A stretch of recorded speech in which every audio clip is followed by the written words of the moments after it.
You're listening to the Greeks Gridiron, live with Ethan Haristodoulou. Welcome back, everyone, to more of the Greeks Gridiron. I am Ethan Haristodoulou, and today we are discussing my final divisional power rankings heading into the NFL's preseason as we discuss none other than the NFC South, going through all four teams, talking about what I like, dislike, concerns, and strengths, and as a matter of fact, and everything in between, breaking down these four teams. Make sure you hit that like button, hit that subscribe button, comment down below. Let me know, how do you guys feel about the NFC South? Who do you think sits atop the division? Who's sitting at the bottom, and everyone in between? We'll start with the number 4 team and work our way up to the top. And at the bottom of the NFC South, this one was a little bit of a toss-up for me between 4 and 3. And I settled on number 4 just because I'm a little bit more concerned about the competition and just there's been a lot of surrounding, and I'll just come out and say it, the Carolina Panthers. Draft class. We'll talk about that first. Offensive tackle Ikem Ekwonu. Big pickup for them. You go and draft quarterback Matt Corral. We'll see what he ends up turning out to be for this team in any capacity, if any at all. Another guy, linebacker Brandon Smith. Some solid additions to the team. You look at free agency. Offensive guard Austin Corbett. Good addition for a team that really needed some work on the offensive line this past year. For all the troubles that, the quarterback spot had, offensive line was as equally a problem. Safety Xavier Woods. This was an interesting one because I think he got paid a lot considering he went to Minnesota last year on a 1-year deal and was touted by Vikings fans as their savior in the secondary and didn't really work out too well. He ultimately gets walked and now he's signing for a 3-year contract. I think it was $15 million or something like that. I'll say he's a solid addition. I don't know how solid though. Offensive linebacker, Damian Wilson. You have defensive end Matt Ioannidis. Center Bradley Bozeman, another addition for the offensive line. And then you get punter Johnny Hecker, very consistent, awesome punter. Kind of surprised the Rams didn't keep him around. There are some losses for this team when you look at Hassan Reddick, Stephon Gilmore, Daquan Jones, Jermaine Carter, a handful of guys that were contributors for the defense. You could argue Stephon Gilmore not so much, but he did have a few picks when he first started rolling for the Panthers there. But is he as big of a loss as his name is? No, but a little bit disappointing that you went and traded for him and then didn't ultimately keep him. I would have thought they would have tried to keep him there in Carolina. Now, I'm going to say this. I cannot believe that Matt Rule is still the head coach over there for the Panthers. I don't think he's fit for the position, and I'm curious to see what you Panthers fans think about that. So you definitely let me know in the comment section down below. I feel like I think he probably should have been let go and they should have brought in somebody new, especially because you bring in Baker Mayfield and you have this quarterback competition now. You could have brought in someone new, whoever it may have been, maybe some young cat from somewhere, the offensive coordinator that probably deserved an opportunity somewhere. I don't know, Eric Bieniemy or something like that. I don't know. But I'm curious as to why they thought keeping him as head coach was the right move for another year, considering how his career has gone so far in Carolina. O-line is, again, probably my biggest concern to watch this year, and I'm very curious to see who comes out with the quarterback battle. I'm expecting it to be Baker Mayfield just because the Sam Darnold train did not really go too far last season, and while it was fun those first 3 weeks to watch the Panthers go 3-0, that was about as fun as it was. After that, I will say it was fun watching the defense, and I'm curious to see if this defense that lost pieces can even hold up to the caliber that it was last year. I mentioned, again, Hassan Reddick, Daquan Jones, Jermaine Carter had nearly 100 tackles last year for the defense. It'll be interesting to see how this defense fares with some of the losses that they sustained.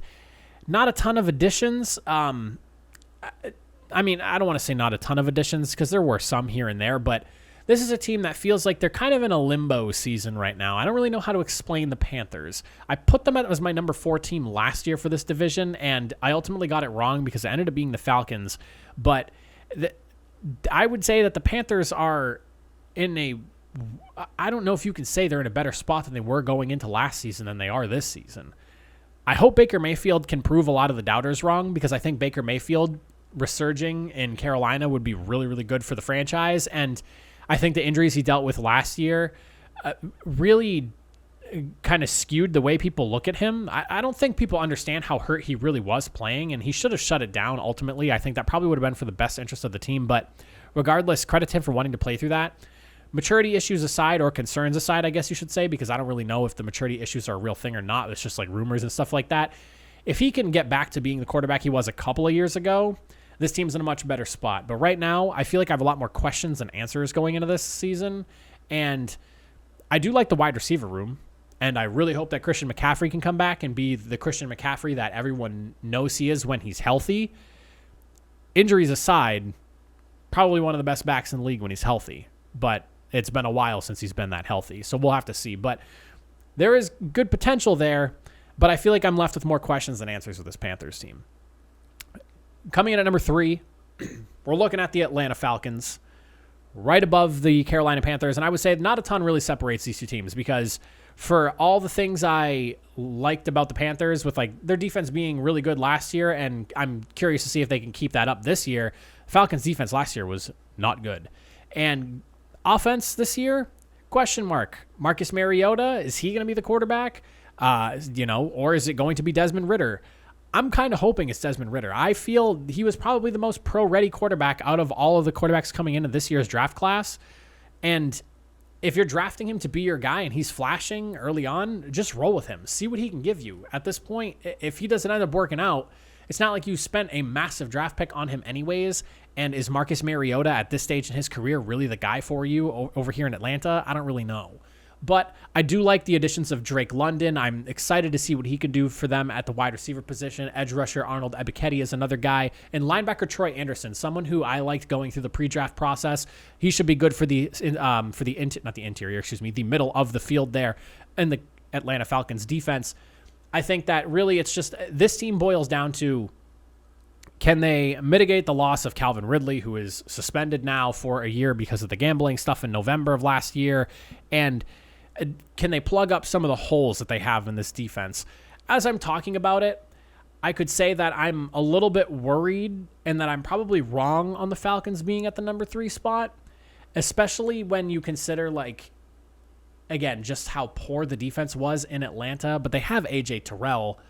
Hopefully things get a little bit better for them. I mean, I don't know. This was tough, I will say. Like I said, I flip-flopped a lot on 3 and 4 here, so it's like this close between them. I do like the additions a little bit more for this team. I mean, you have Casey Hayward coming in, veteran cornerback, solid experience, D-end Lorenzo Carter, linebacker Rashawn Evans is a flyer there. I'm banking more on the fact that I just like the draft class of the Falcons a little bit more than the Panthers here. Coming in at the number 2 spot. And how does this division shake out? Got to have the number 2 team be the New Orleans Saints. I think that it's pretty clear who the number 1 team is in this division as of right now, despite the fact that the Saints owned the Buccaneers during the regular season. But I'm very excited for what this New Orleans Saints team could be. And there is a piece of me that, should everyone stay healthy, firmly believes the Saints could potentially usurp the Buccaneers and steal the number 1 spot. You bring in Chris Olave. You bring in Trevor Penning to replace Teron Armstead. Obviously, Teron Armstead, one of the premier left tackles in the league. Do I think that, injuries kind of slowed him down a little bit the last few years for the Saints, which made him a little bit expendable for them? Can Trevor Penning be that guy to fortify that left side? Maybe. Cornerback Alante Taylor. Then you look at the free agency additions: Tyrann Mathieu, Marcus May, Jarvis Landry. I mean, on paper, the additions are just kind of ludicrous for this team. Michael Thomas is coming back. I mean, you look at Marquez Callaway, Jarvis Landry, Chris Olave, and Michael Thomas as your receiving core. That's ridiculous.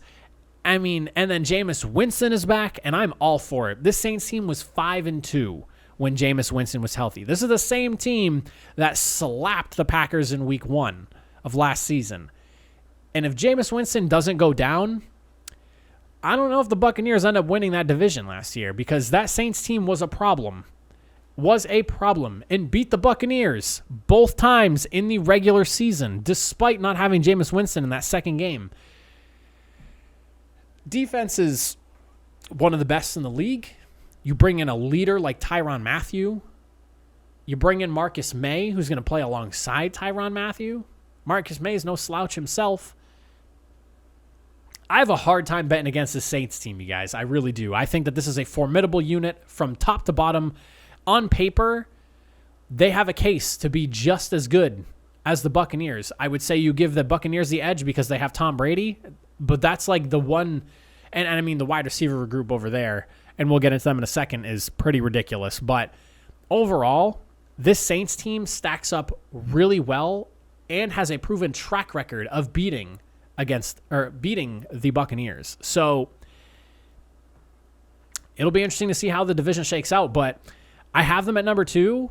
I would not be surprised if they swing up and steal the number 1 spot, though. But coming in at the number 1 spot, as we've mentioned them a little bit here, the Tampa Bay Buccaneers.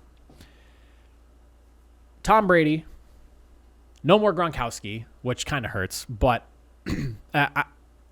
I don't firmly believe he's retired. I feel like there's a possibility that he comes back. Something keeps telling me that's the case. I don't know what it is.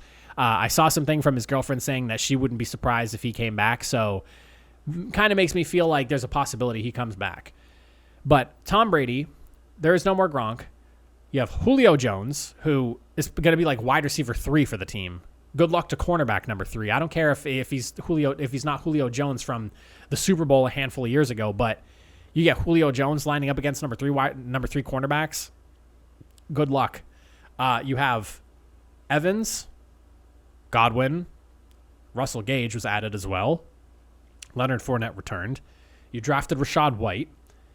Offensive line did lose Ryan Jensen, but you drafted Luke Godecki. You brought in Shaq Mason.